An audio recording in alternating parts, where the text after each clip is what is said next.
প্রার্থীকে অপমান করা মানে জনগণের কাছে হেয় প্রতিপন্ন করা।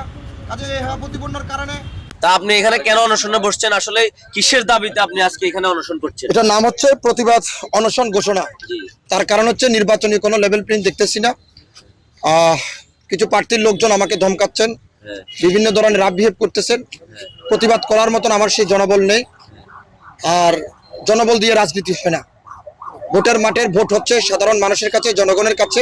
আমি সাধারণ মানুষের কাছে তৃণমূল পর্যন্ত যখন পৌঁছে গেছি, তখন কিছু প্রার্থীর যারা জামানত যাদের থাকবে না, বাজেয়াপ্ত হবে, তারা এটাকে নিয়ে বিভিন্ন ধরনের মন্তব্য করছে আমাকে নিয়ে। আমার বিলবোর্ডগুলোর উপরে যে আমি ইউনিয়নে যে বিলবোর্ডগুলো লাগিয়েছি, ব্যানারগুলো লাগিয়েছি, ব্যানার উপরে ব্যানার টাঙিয়ে দিয়েছে, সেটা আমি প্রশাসনকে সোশ্যাল মিডিয়ার মাধ্যমে অবগত করার চেষ্টা করছি। তারপরে যা হচ্ছে, আমি সেন্ট্রাল স্কুলের সামনে একটা বিলবোর্ড লাগিয়েছিলাম। বিলবোর্ড লাগানোর পরে এসিলেন্ট আমার সাথে খারাপ বিহেভ করছে। আমি 5টা পর্যন্ত সময় চেয়েছিলাম আগের দিন নামানোর জন্য, বলছি আমি রাত্রে নামাবো বলার পরে যিনি নামাবেন উনি ছিল না।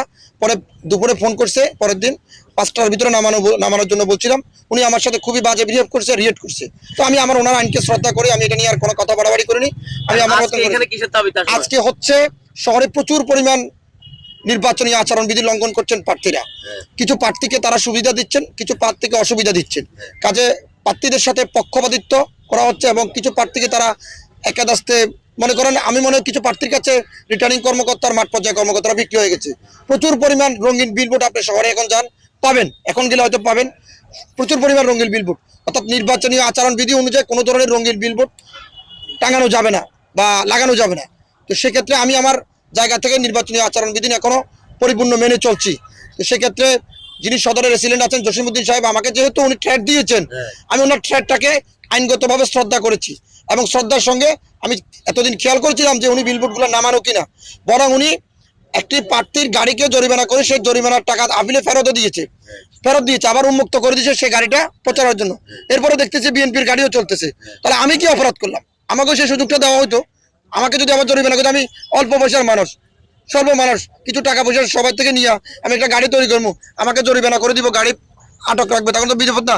সবাই উন্মুক্ত করে দিছে। কিন্তু শহরে যে বড় বড় বিলবোর্ড লাগানো হয়েছে রঙিন, এটার বিরুদ্ধে কোনো ব্যবস্থা গ্রহণ করছে না।